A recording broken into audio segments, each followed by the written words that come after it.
Hello friends, कैसे हैं आप। उम्मीद करती हूँ अच्छे ही होंगे। तो आज मैं आपको क्लास 12वीं का दूसरा लेसन द्विध्रुवीयता का अंत करवाऊंगी। इस वीडियो में मैं आपको बताऊंगी सोवियत संघ का विघटन, इसके क्या कारण रहे और इसके क्या परिणाम निकले।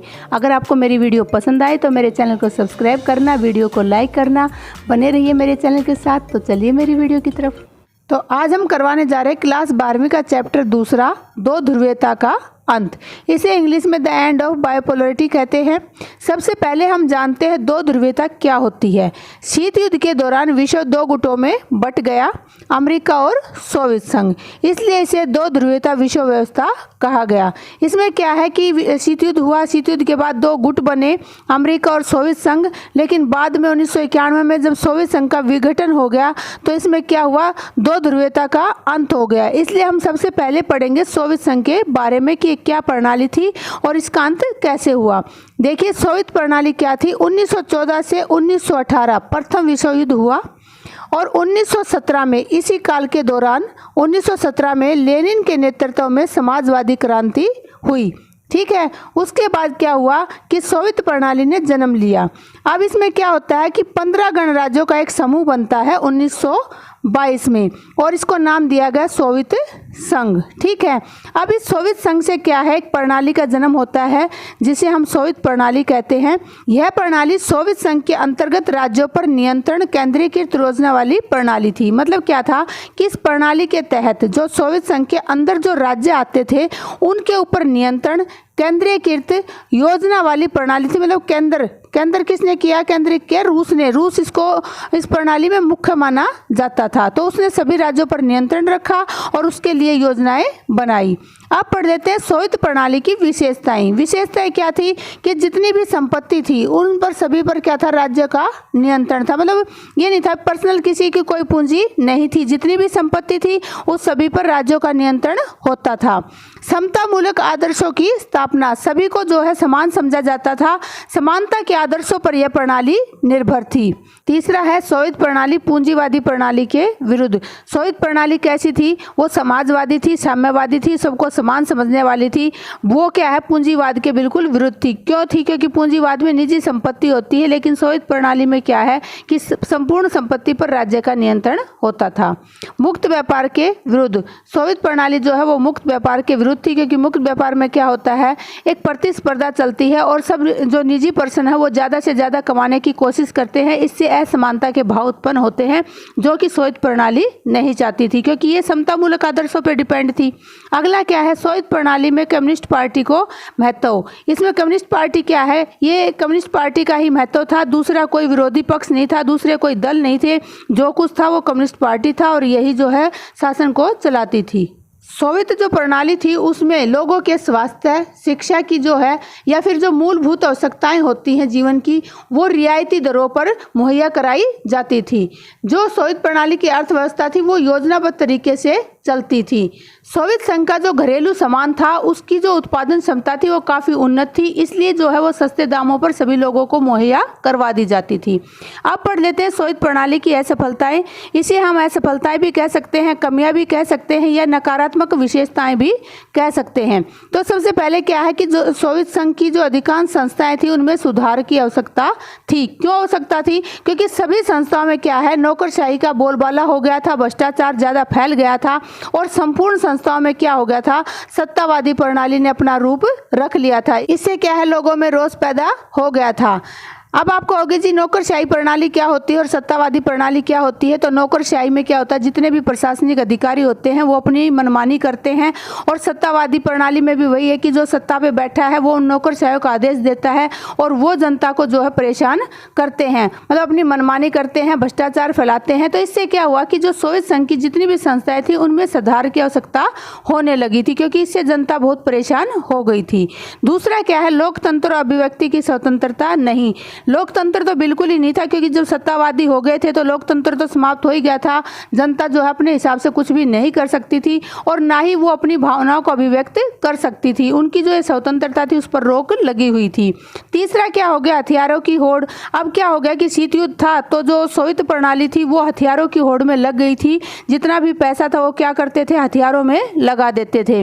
रूस की हर मामले में अधिक भागीदारी से 15 गणराज्यों की आपत्ति। अब क्या था कि जो सोवियत संघ है वो 15 गणराज्यों का एक समूह था, लेकिन उसमें क्या है, रूस हर मामले में अपनी भागीदारी अत्यधिक निभाता था, जिससे 15 गणराज्य थे उनको आपत्ति थी और वो नाराजगी जता रहे थे। अगली जो कमी रही वो है उपभोक्ता वस्तुओं की कमी। मैंने अभी बताया कि हथियारों की होड़ लग गई थी, सारा पैसा कहाँ जाने लगा, हथियार बनने पर जाने लगा। तो इससे क्या हो गया कि उपभोक्ता वस्तुएं बननी कम हो गई और उनमें कमी आ गई। अगला क्या है, प्रौद्योगिकी पिछड़ने के कारण अर्थव्यवस्था लड़खड़ाई। अब तकनीक पर ध्यान ही नहीं दिया जाता था, अब सिर्फ हथियारों पर जो है ध्यान दिया जाता था। इससे क्या हो गया कि अर्थव्यवस्था लड़खड़ा गई, क्योंकि जितना पैसा होता था नई नई तकनीकें खोजने की बजाय, नया व्यापार करने की बजाय क्या करने लगे, हथियार बनाने लगे। तो इससे अर्थव्यवस्था बिल्कुल लड़खड़ा गई। आगे है नागरिकों की आकांक्षाओं की पूर्ति में असफलता। इन सब से क्या हुआ, नागरिकों की जो इच्छाएं थी वो पूरी नहीं हो पा रही थी और इसके कारण जो है नागरिकों में रोष ज़्यादा पैदा हो गया। नागरिक जो है अपनी प्रणाली के विरुद्ध हो गए और जो है सरकार असफल हो गई नागरिकों की आकांक्षाओं को पूरा करने में। अब हम बात कर लेते हैं कि जो सोवियत संघ में 15 जो गणराज्य मिले वो कौन कौन से थे। तो ये थे Estonia, Latvia, Lithuania, Belarus, Ukraine, Moldova, Georgia, Azerbaijan, Armenia, Kazakhstan, Uzbekistan, Turkmenistan, Kyrgyzstan, Tajikistan और रूस। और जो महत्वपूर्ण भागीदारी जो इनमें निभा रहा था वो था रूस। अब देखिए इतने जो राज्य थे वो इसमें मिलके एक गणराज्य बन चुका था। तो इसकी जो पावर थी, इसके अंदर क्या था, तकनीक बहुत ज़्यादा थी, हथियार बहुत अच्छे थे, आर्थिक व्यवस्था बहुत अच्छी थी। तो इसकी जो इतनी पावर थी उसको देखकर और इसकी जो विचारधारा थी, कौन सी विचारधारा, साम्यवादी विचारधारा, उससे प्रभावित होकर पूर्वी यूरोप के बहुत सारे देशों ने इसका सहयोग किया। अब उन देशों में कौन कौन था, रोमानिया, चेकोस्लोविया, हंगरी, बुल्गारिया, अल्बानिया, पूर्वी जर्मनी, पोलैंड और युगोस्लाविया, इन सब ने जो है इसका साथ दिया। तो अब जब पूर्वी यूरोप के इतने देशों ने सोवियत संघ का साथ दिया तो जो सोवियत संघ है वो दूसरी महाशक्ति के रूप में उभरा। अब देखिए कुछ घटनाक्रम होते हैं, मैं उनके बारे में आपको समझाती हूँ। उस समय क्या था, 1961 की हम बात कर रहे हैं, ये शीत युद्ध का दौर था। अमेरिका का राष्ट्रपति था जॉन एफ कैनेडी उस समय और सोवियत संघ का राष्ट्रपति था निकिता क्रुश्चेव। ठीक है, ये घटनाक्रम है 1945 से 1962 के बीच का। इसमें क्या होता है कि बर्लिन की दीवार की बात आती है। बर्लिन की दीवार को शीत युद्ध का प्रतीक भी माना जाता है। इस दीवार का निर्माण 1961 ईस्वी में हुआ। यह दीवार जर्मनी को 2 भागों में बांटती है। इसकी जो लंबाई है वो 150 किलोमीटर से अधिक है। पूर्वी जर्मनी सोवियत संघ का और पश्चिमी जर्मनी जो है अमेरिका के अधिकार में आ जाता है। ठीक है, मान लो ये पूरा जो है ये जर्मनी है, इसके बीच में जो है बर्लिन की दीवार बनाई गई थी। ये 150 किलोमीटर की दीवार थी। इसका जो पूर्वी हिस्सा है जिसे हम पूर्वी जर्मनी के नाम से जानते हैं वो सोवियत संघ की जो है साम्यवादी विचारधारा के प्रभाव में था और जो ये हिस्सा है ये पश्चिमी जर्मनी का हिस्सा है। ये अमेरिका की जो पूंजीवादी विचारधारा है उसको मानता था। क्योंकि जो पूरा विश्व है ये ऐसे ही 2 भागों में बटा हुआ था, इसलिए जो है इस बर्लिन की दीवार को शीत युद्ध का प्रतीक माना जाता है। अब आगे हम देखते हैं समझौतावादी युग जो चला 1963 से 1978 के बीच में। आप सभी को पता है कि 1962 में क्यूबा मिसाइल संकट हुआ था और ये पीक पॉइंट था शीत युद्ध का। उसके बाद क्या हुआ, संबंधों में बदलाव आना शुरू हो गया। सोवियत संघ का राष्ट्रपति बदल चुका था, वो आ गया था ब्रेजनेव, और उन्होंने क्या किया कि तनाव में कमी लाने का प्रयास किया। उस समय तनाव में कमी कैसे आई कि निशस्त्रीकरण पे जोर दिया, हथियारों की जो होड़ थी उसको रोकने का प्रयास किया। किसके माध्यम से, सीटीबीटी और साल्ट जैसे समझौतों के आधार पर। उसके बाद फिर क्या होता है कि सोवियत संघ विरोधी एक विचारधारा फिर से पनपती है। कैसे पनपती है ये कि जब अमेरिका वियतनाम संकट में फंसा हुआ था, उससे जूझ रहा था, तो सोवियत संघ ने क्या किया, अपनी पावर को बढ़ाने का निर्णय लिया। उसने नए नए देशों के साथ अपनी शक्ति बढ़ाना शुरू कर दिया। दिया। इससे जो है अमेरिका उसके विरुद्ध हो गया। किसके विरुद्ध हो गया? सोवियत संघ के। अब अमेरिका जो है साम्यवादी विचारधारा के खिलाफ ना होकर सोवियत संघ के खिलाफ हो गया था। क्यों? क्योंकि साम्यवादी विचारधारा के अगर वो खिलाफ होता तो वो चीन के साथ अपना सहयोग ना करता। तो वो चीन के साथ मिला हुआ था, मतलब वो साम्यवादी विचारधारा से तो प्रेरित था, लेकिन वो सोवियत संघ के विरोध में खड़ा हो गया था। तो अब पढ़ लेते हैं मिखाइल गोर्बाचेव के बारे में कि इनको शीत युद्ध का अंत करने वाला क्यों माना जाता है। इनका जो जन्म हुआ वो 1931 ईस्वी में हुआ था। ये 1985 से 1991 तक सोवियत संघ के राष्ट्रपति रहे और ये सोवियत संघ के अंतिम राष्ट्रपति थे। इन्होंने अपनी सेना को अफगान और पूर्वी यूरोप से वापस बुला लिया। जब ये राष्ट्रपति बने तो इन्होंने बनते ही क्या किया? सबसे पहले जो अपनी सेना थी उसको अफगान और पूर्वी यूरोप से वापस बुला लिया। उन्होंने दूसरा काम क्या किया कि उन्होंने हथियारों की जो होड़ थी उस पर रोक लगा दी। उन्होंने जो जर्मनी का एकीकरण है उसमें अपना सहयोग दिया। इसी के समय में जो है बर्लिन की दीवार गिरी थी और जो जर्मनी है उसका एकीकरण हुआ था। सोवियत संघ को जो है लोकतांत्रिक रूप देना इन्होंने शुरू कर दिया था, यानी ये जनता की इच्छा के अनुसार कार्य करने का प्रयास कर रहे थे। गोर्बाचेव ने आर्थिक व सामाजिक सुधार हेतु 2 नीतियां अपनाई। कौन सी अपनाई? पेरेस्ट्रोइका। ये क्या थी? ये पुनर्रचना थी, यानी जो उद्योग बंद पड़े हुए थे उनको दोबारा से चालू करने का इन्होंने प्रयास किया।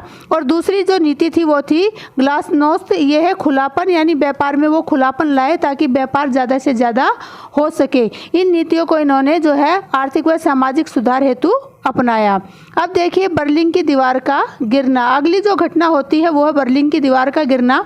9 नवंबर 1989 को बर्लिन की दीवार को गिरा दिया गया। किसके द्वारा? वहाँ की आम जनता के द्वारा।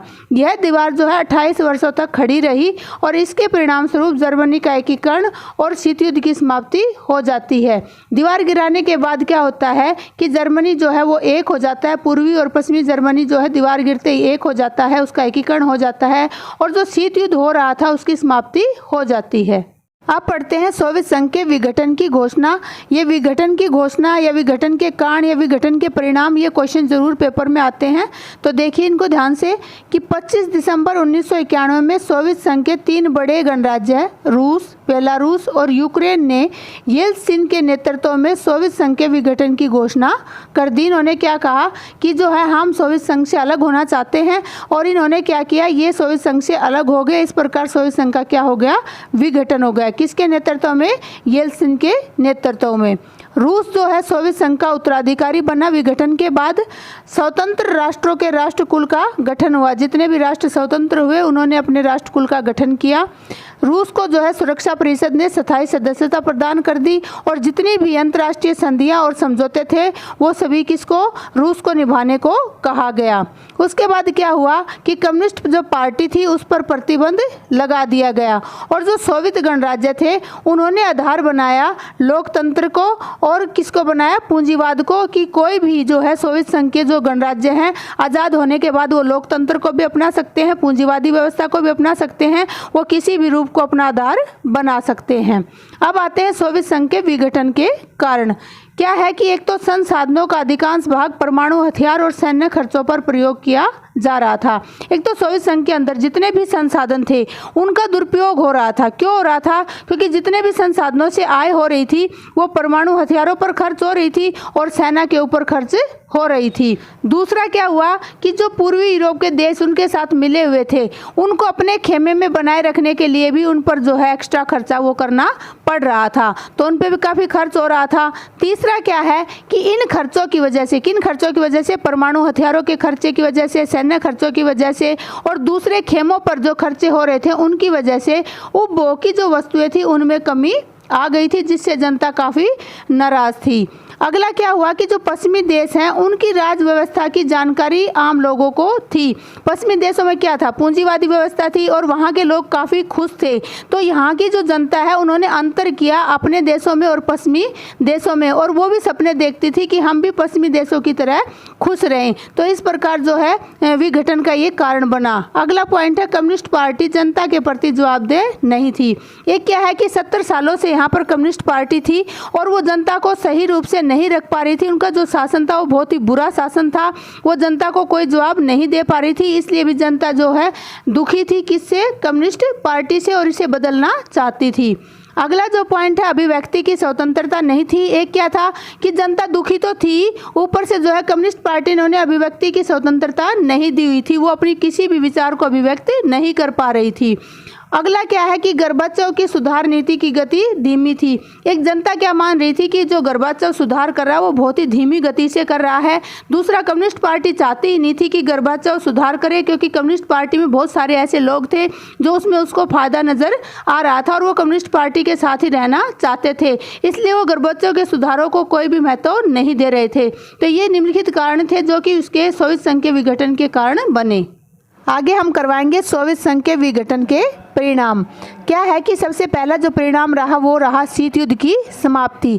शीत युद्ध क्या था? शीत युद्ध जो दो विरोधी विचारधाराओं का युद्ध था। कौन कौन सी? साम्यवादी और पूंजीवादी। अब साम्यवादी जो विचारधारा थी वो समाप्त हो गई, तो क्या हुआ कि शीत युद्ध की समाप्ति हो गई। अब खाली एक अमेरिका का ही वर्चस्व यहाँ पर स्थापित रह गया।